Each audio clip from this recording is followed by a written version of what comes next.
So 2 days ago, Israel launched a bombing campaign dubbed Operation Protective Edge against Gaza that's still ongoing.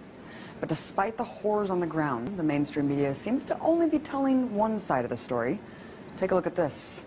From the Wall Street Journal, Israeli air defense intercepts more rockets as fighting continues.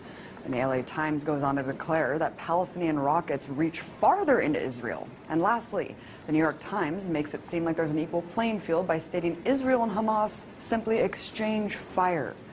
Well, I guess I really can't expect more from a media apparatus that essentially works as stenographers for the U.S. government. Let's take a listen to what the issue is being framed by the White House. We strongly condemn the continuing rocket fire into Israel and the deliberate targeting of civilians by terrorist organizations in Gaza. No country can accept rocket fire aimed at civilians, and we support Israel's right to defend itself against these vicious attacks. At the same time, we appreciate the call that Prime Minister Netanyahu himself has made publicly to act responsibly. Wait, what? Acting responsibly? I must be in the twilight zone, because to me, the collective punishment of an entire population is the opposite of responsible. So, what's the reality on the ground? Well, just in the last 24 hours, Israeli forces have conducted airstrikes that have struck 160 sites in Gaza, according to the IDF. In total, 550 sites have been bombed. And considering the fact that Gaza is one of the most densely populated places on Earth, with over 1 million inhabitants, any aerial strike conducted in the region almost certainly means civilian deaths.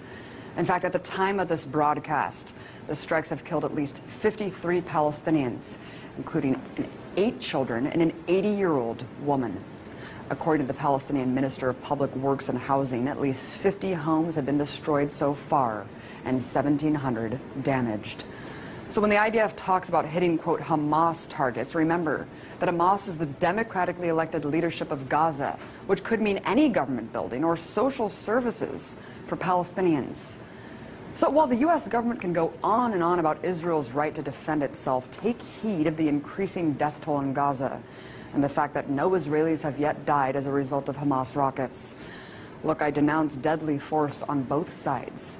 But it's important to not frame this as a cycle of violence that's equal. One is the colonizer-oppressor, the other, the colonized oppressed. As IDF General's son Miko Piled said just yesterday on the show, there are 2 choices for Palestinians in occupied territories: to completely surrender or resist. And resistance is what we're seeing now. I'm sick of my Palestinian friends losing their friends and family every time Israel goes on the offense against innocent people living in an open-air prison. So if demolishing homes, conducting mass arrests, and bombing civilians is, quote, responsible, I shudder to think how many people have to die in order to define irresponsible.